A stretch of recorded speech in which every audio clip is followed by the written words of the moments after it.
嗨，大家好，我是躺平树，今天是2026年6月26号。這一期咱們繼續聊一聊追蜜玉浩。為什麼聊他？他又上熱搜了。前一陣子壽爺售樓處他寫了一篇文章，叫《崩老頭》。這個網上有個產業，這個精神少男少女崩老頭嘛，形成了一個灰色產業。這個壽爺說追蜜的玉浩也是崩老頭，不過這個老頭是地方国資委。壽爺寫過一篇文章，那標題我忘了，但是這2天網上又出来一篇文章，這個作者叫几何小姐姐。那他這個文章寫的比那個壽爺就更狠了，曝光的內幕也更多，挖得更深。標題就叫追蜜玉浩，清華天才和豪門女婿，一個演員的自我修養。我們一起看一看這個前一陣子天天上熱搜的紅極一時的追蜜到底怎麼了。我知道胡一静老師曾经写过一篇文章，非常欣賞追蜜的玉浩，是吧？認為中國企業家就應該像他這樣有個性張揚。看樣子胡一靜老師雕盤再一次雕了個屎盆子。我們來一起學習一下這個幾何小姐姐她筆下的玉浩。文章說，如果一家市占率行業第一的公司市值300億，那麼行業第三憑什麼要值1500億？但追蜜大張旗鼓的 IPO 就打算這麼幹，也就是行業頭部排第一的市值在300億，你這排第三的居然市值要1500億，這割誰的韭菜呢？那多的1200億是怎麼多出來的呢？為了做大估值，追蜜持續半年一系列反常規的高調營銷，觸發了監管的風控系統。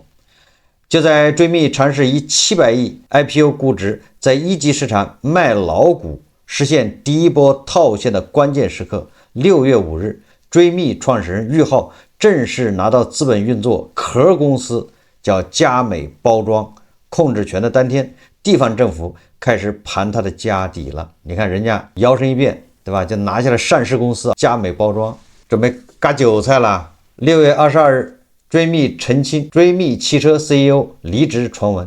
強調主打超跑車型的新城未來法人陳龍東離職屬實，但他不能代表追蜜汽車 CEO。追蜜體系另有主打高端新能源車型的星空計劃和主打硬派 SUV 的星際穿越。追蜜3個跟車相關的內部賽馬部門中的任何一家都不能單獨代表追蜜汽車。此前，玉浩曾高調宣布以640億估值啟動追蜜汽車的第一輪融資。這個什麼意思呢？也就是追蜜說了，他的左手不能代表他，他的右手也不能代表他，他的左腿也不能代表他，每一個單獨的都代表不了他。但一切都從6月5日監管警覺之後，估值夢碎。6月18號，追蜜啟動聚焦智能清潔主業的組織架構調整，賽馬機制下的200多個部門中將有大量被合併以及裁撤，原本在營銷上呼之欲出的造車業務退回到實驗室研究層面，也因此觸發了前面追蜜汽車 CEO 離職的傳聞。競賽出身，清華畢業的追蜜創始人玉浩做硬件科技9年，做 CVC 2年，他手上的金融工具天空工厂作為 GP， 短時間內拿到了並管理前者至少15到20年營收利潤的總和。突然開掛，懂得如何掙聰明的快錢，他的手法是怎麼玩的呢？想必大家都比較關心。本文將在大家熟知的媒體敘事之外，剖析這家公司創始人高調營銷的背後引流目的、結果環環相扣、隱秘套利邏輯。這個文章直接就說沒錯，他是故意的。在決定開始做網紅 CEO 之前，追蜜創始人玉浩就已經想好了營銷目的，所有流量和關注都將服務於追蜜的業務增長和追蜜系孵化企業在資本市場的估值。為了讓上鏡更討喜，他甚至還專門減肥30斤。玉浩在營銷上的出鏡形象和表達方式是設計過的。作為一家硬科技企業的老闆，他的出街風格一度華麗的令人疑惑。俞浩好像在用一种和雷军完全相反的反向营銷方法在做網紅，抽象但有網感。雷軍謙抑總裁，斯文有禮，親自給小米車主開車門，而俞浩網上瘋狂兌現網友，咬牙切齒，一言不合就拉黑。雷軍親民理工男，穿衣極簡，商務評價。俞浩天才暴發戶，高端定制大牌，吐槽極煩。雷軍櫻花樹下拍照獨美，社交網絡分享主打超絕不經意。俞浩高鬍畫質，懟臉直白，日更100條視頻，刷屏煩你沒商量。說俞浩在中文互聯網上頻繁出現，極大的顛覆了人們對科技公司品牌創始人的認知。科技圈和資本圈的人聊起俞浩時，有人說難得，有人說看不懂，但尊重。有人提起俞浩的名字，表情意味深長。當然了，胡一靜老師那是讚许有加。很多消費者覺得這家掃地機的品牌老板瘋了，但俞浩確實也因瘋狂和性情中人而贏得了眾多粉絲的喜愛。作為一個從業務線出來的人，我和我的同行們也很難去相信，一個早年競賽保送清華，有前沿科技專利，公司業務做到全球行業前3的头部創業公司老板真的瘋了。5月的一天，俞浩穿了件渾身亮片的炫彩外套，出现在迪士尼游樂場和遊客合影，跟隨者眾前簇後擁。那件衣服吐槽的，但又十分耀眼，你身上掛滿亮片，亮晶晶。只是一件適合在舞台上作為表演造型出现的衣服，他好像一個演員。那件衣服還曾多次出現在追蜜的直播間，俞浩常常在有強烈展示和表演性質的場合用這個造型出鏡。一位清華大學畢業，創業早期曾埋頭在倉庫光板子拆吸塵器的工程師，創業多年一直正常商務或休閒着裝的硬科技公司企業家，突然換上了亮片閃閃的隆重演出服，這背後是很深的心理學動機。造型常常能比真人更先表達出角色的立場，要登台表演啦。傳媒在俞浩眼中是效率工具。馬克思在《資本論》中論述過生產力、生產資料和生產關係之間的勾連。一般3個核心元素滿足其中2個，企業就可以賺錢了。創業9年，俞浩在擁有了絕對更多資金的調度能力後，急需增加對外另外2個生產元素的獲取效率及掌控力。隨後他選擇了傳媒作為效率工具，並用到極致。互聯網上的情緒像海草，精英和草根是2個完全不同的世界。此時消費者無論以哪種形式提及俞浩和追思，都是他營銷層面的勝利。追蜜春晚營銷花了幾個億，沒有創始人自己做網紅動靜大。雖然追蜜自己一直強調科技，但眾所周知，硬件消費電子產品天花板不高，本質是從清潔電器賽道裡的技術堆料、品牌包装和渠道擴張裡長出來的。銷量能做大，但又很難做出真正的護城河。這類企業如果聚焦硬科技產品，縱向往上是做戴森，橫向泛化往寬做是國美、蘇寧等賣場，很難依靠產品形成區域壟斷的消費電子行業。追蜜準備以1500億估值衝擊 IPO， 而業內排名第1的企業石頭科技市值300億。俞浩要找角度把追蜜更值錢的故事講下去。為了拓展資本敘事空間，追蜜講了一個追蜜宇宙人車家天地心的宏大故事。這個賈會計擅長生態，這個又講到了賈會計的本行，他的這個領域生態化，是吧？前輩是賈會計，要向上，要超越馬斯克發送衛星，重新定義宇宙，向下最差也要做成小米，規模做大，品類做多，流量极致。一家掃地机器公司突然要变身成為变形金刚，隨之而來的問題是缺錢、缺人、缺項目。傳媒對企業來說是把好用的刀，在中國，企業可以像管理供應鏈一樣管理傳媒的供給。無論創始人如何在網上言論出圈，企業市場和 PR 團隊都可以從弊端結構性去調整供給，輸出表達，拆解爭議，確保輿論風向不會偏離企業品牌定位和風控太遠。而技術和流量的遷徙導致傳媒生態位發生結構性改變，機構之間很容易在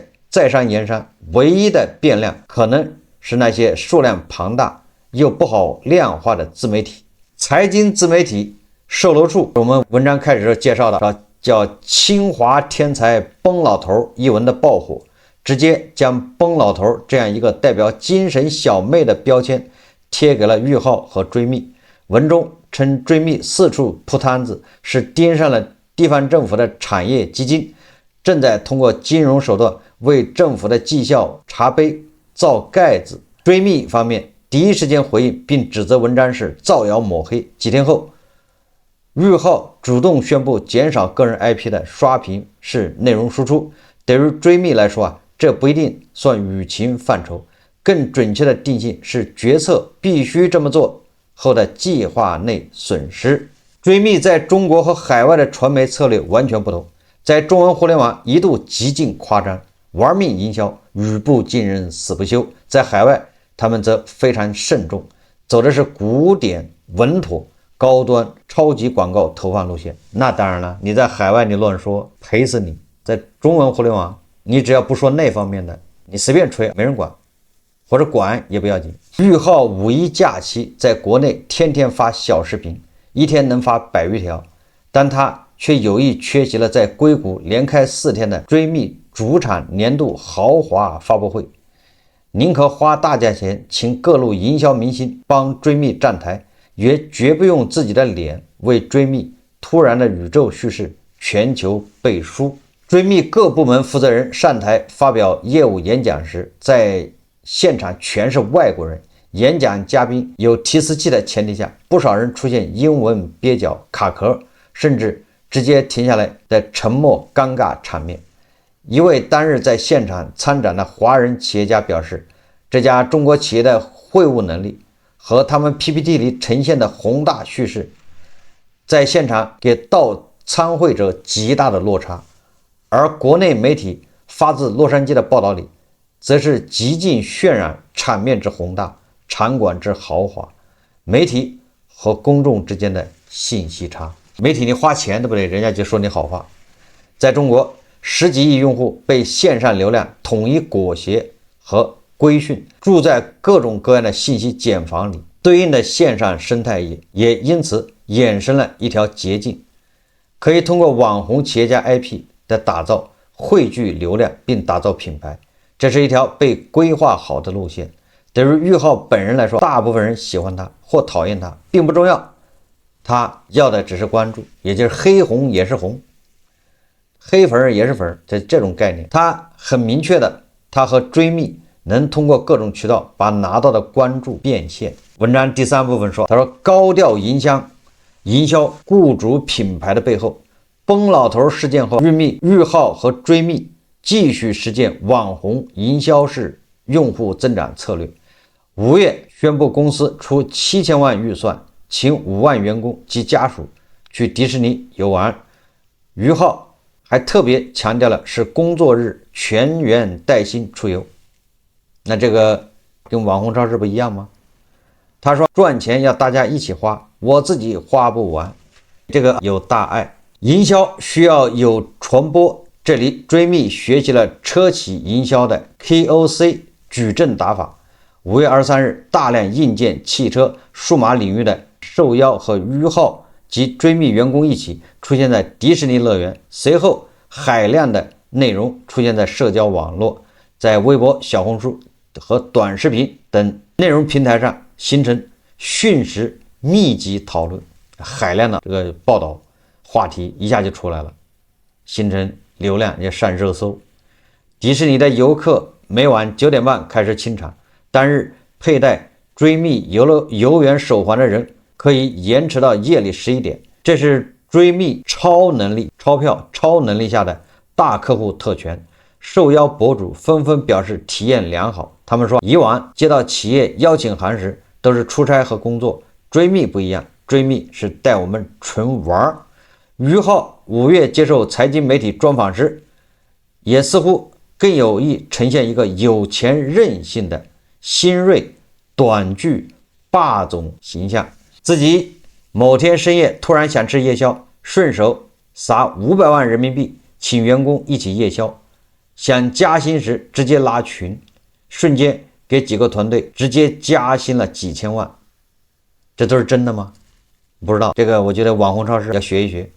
你看看人家還這麼玩，這更有大愛。企業高調做雇主品牌營銷，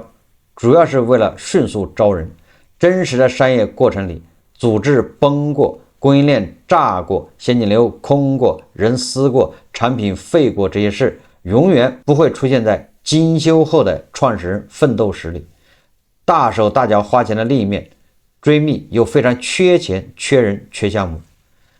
旗下200多個事業部，孵化出上千個創業項目，在內部有時候2-3個人就組成了一個項目組，每個系統新練出來的小號都要搭建並融資。為了極致的運營效率，追觅旗下新團隊的搭建方式和傳統團隊不同，他們是先招市場和 PR，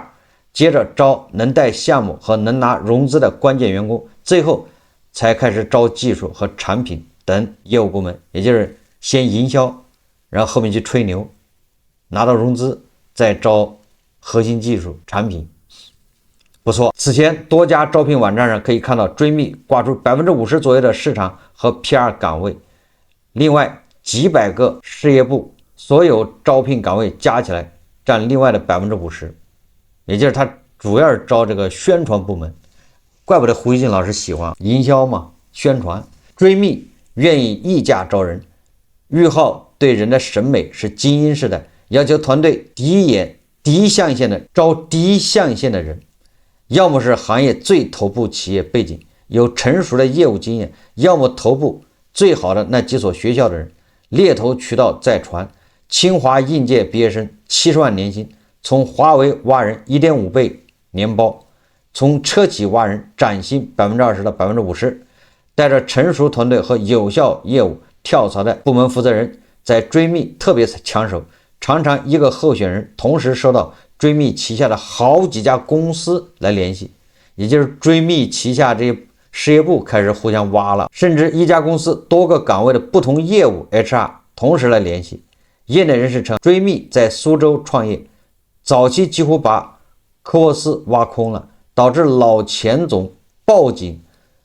私家找偵探來對抗這種同業挖人。2025年12月，科沃斯訴追觅不正當競爭案，終審判追觅停止隱蔽挖角，並賠償科沃斯經濟損失100萬元。追觅想用業內最好的人力資源，但企業地處2線城市，很多業務又剛剛起步，組織科研人才的能力競爭不過互聯網大廠和量化 AI 頭部企業。俞浩做網紅企業家，高調做雇主品牌營銷，其實也是一種快速招人的策略。第4個說，追觅比想象中更缺錢。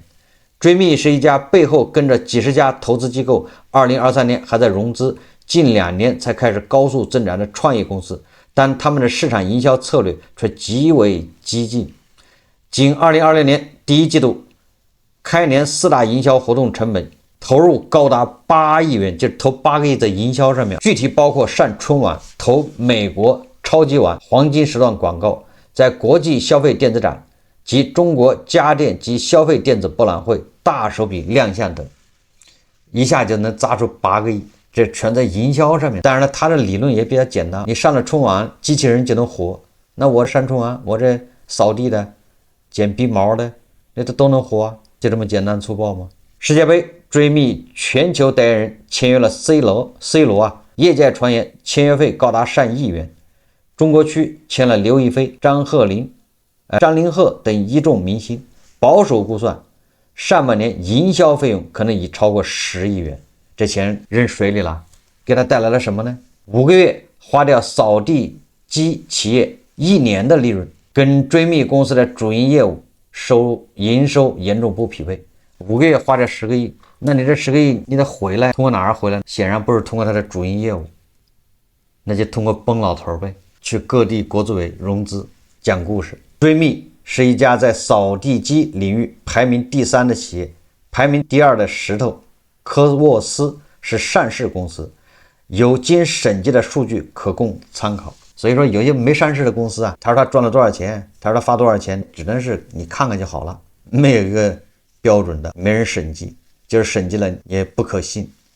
這個石頭科沃斯它是上市公司，好歹公布的是有人給他背書過的。2家行業頭部上市企業財報顯示，硬科技企業就是掃地機品類幹的是個淨利潤區間在7%到9%的傳統生意，也就這玩意沒有多少利潤，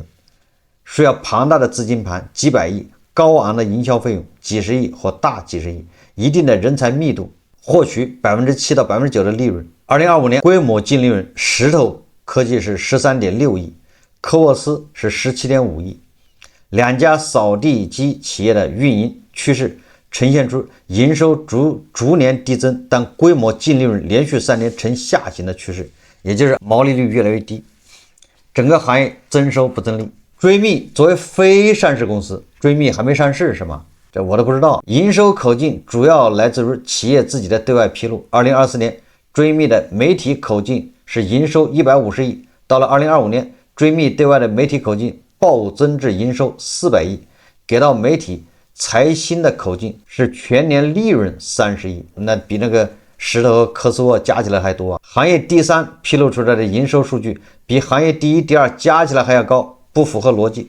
非上市公司數據不透明，市場及渠道方面對追觅小道消息傳出的數據普遍有質疑聲音。此前，中國工業報曾就追觅近年來的營收、規模、淨利潤、研發投入等發採訪函向追觅公司詢問，但截至該報發稿，也就是5月28號，均未獲答覆。根據美國海關原始的提單，對比集裝箱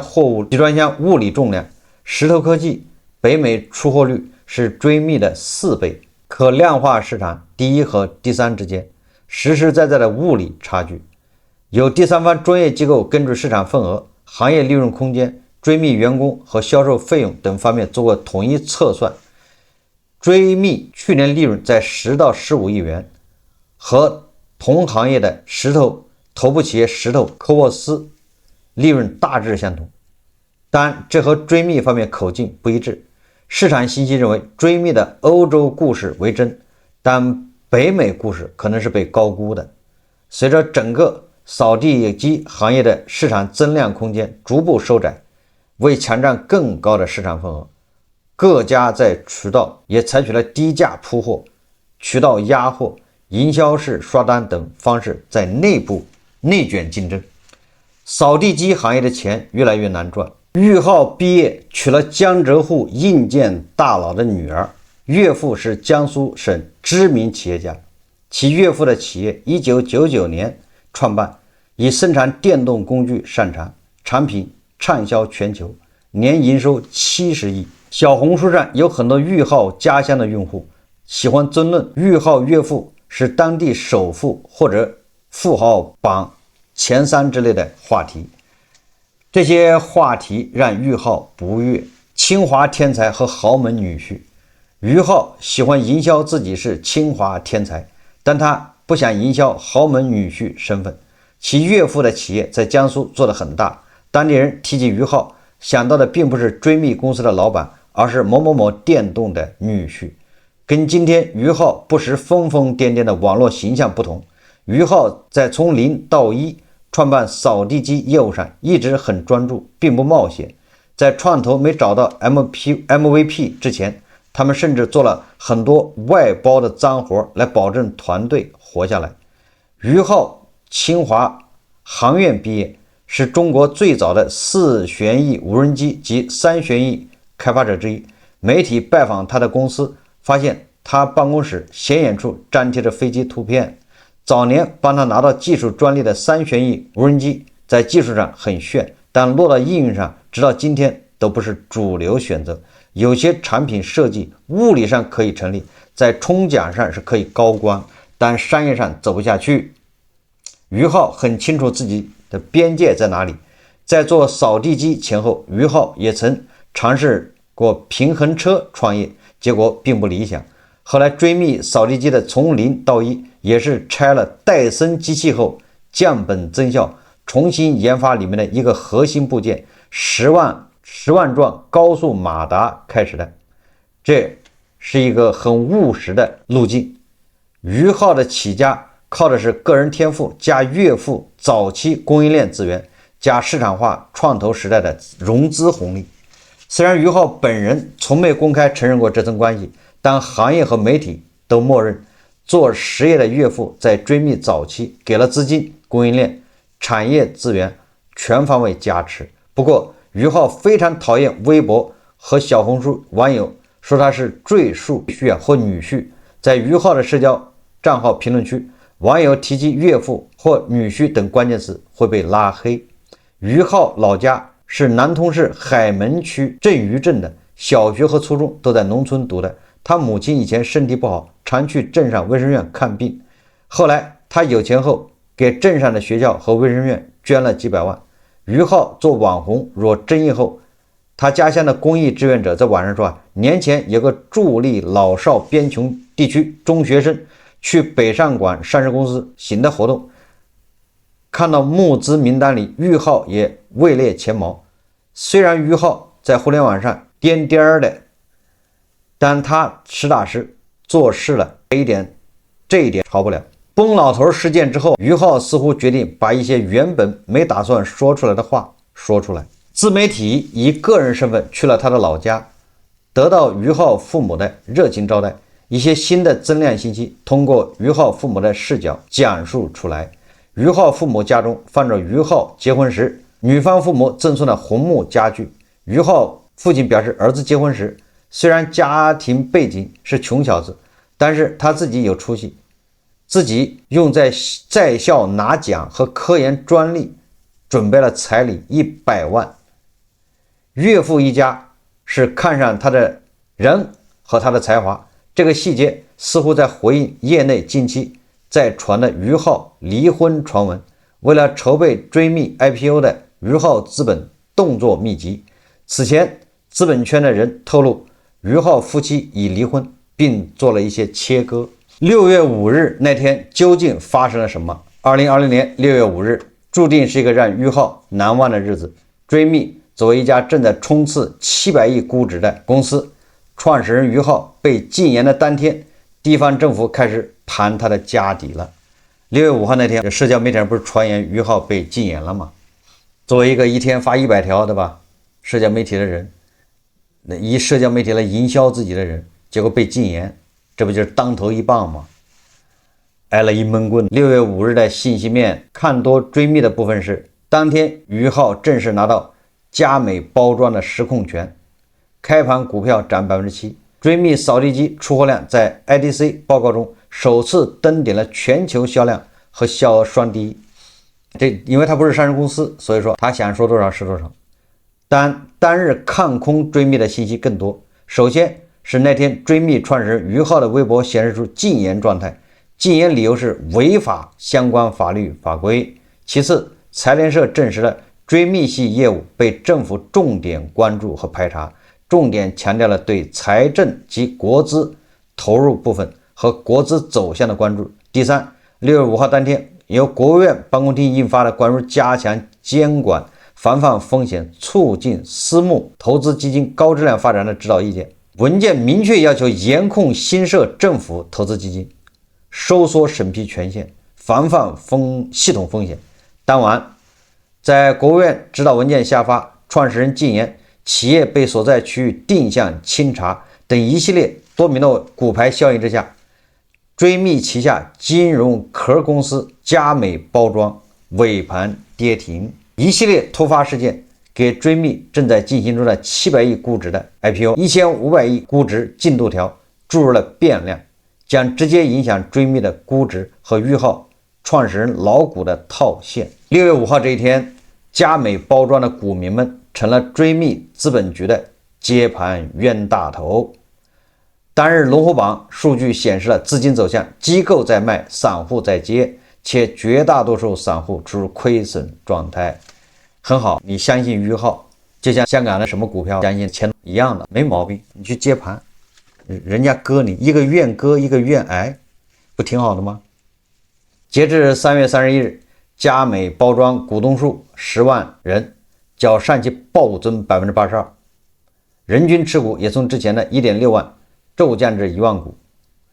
這意味着大量散戶在俞浩入主的預期中蜂擁而入，而6月5日這一天，他們也成了機構出貨的接盤方。佳美包裝6月8日一字跌停，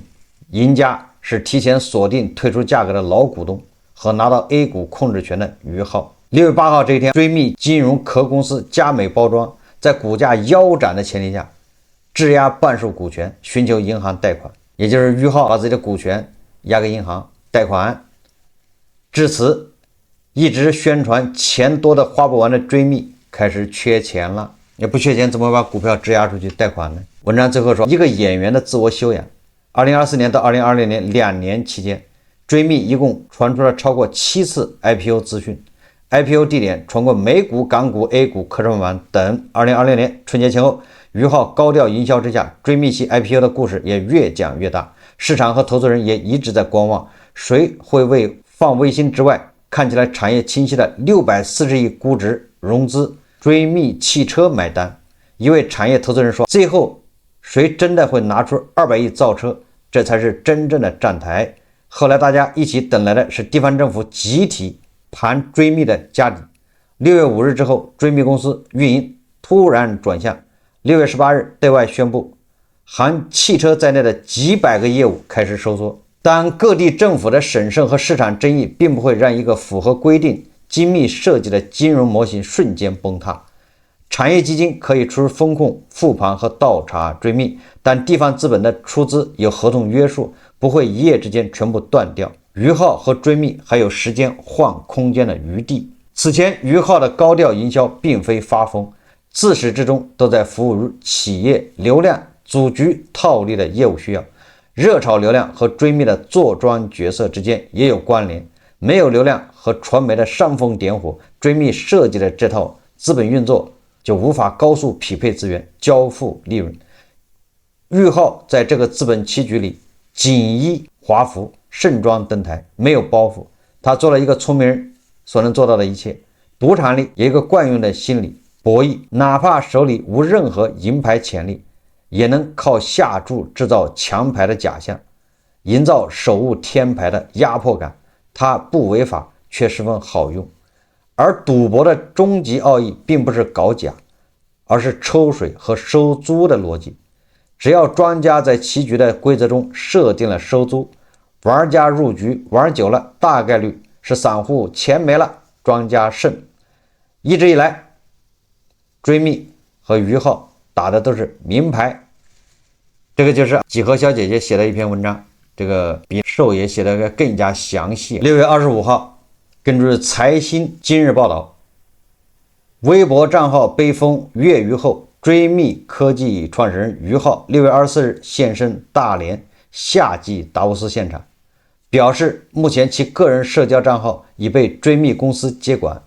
而對外發聲也聽從公司安排，並且說網上喊目標是做極限測試，報追觅全民自媒體計劃已終止。這個讓胡錫進老師失望了。胡錫進老師還希望俞浩出來要特立獨行，對吧？要敢於自我營銷、自我宣傳。結果俞浩已經喊停了全民自媒體計劃，終止。網上喊目標不過是逗大家玩的，就這意思。而這一切後面誰買單呢？那些傻傻的散戶、金融消費者，還有他的，對吧？粉絲買了他的產品的。我們這片土壤根本就不缺騙子，最主要原因是吧？是因為很多相信騙子的人在一茬又一茬的茁壯成長，割也割不完。只要你的故事足夠大，只要你的故事足夠好，就有人願意買單。這公司有的時候跟傳銷沒有什麼區別，就連馬斯克的 SpaceX 都被那個諾貝爾經濟獎獲得者對吧？克里斯曼說那是龐氏騙局。那你想想我們，對吧？當下對應的這些企業，那不更令人汗顏嗎？好，這期節目我們就聊到這裡，感謝大家收看。如果喜歡我的節目，歡迎訂閱、轉發，也可以在下方留言評論，謝謝大家。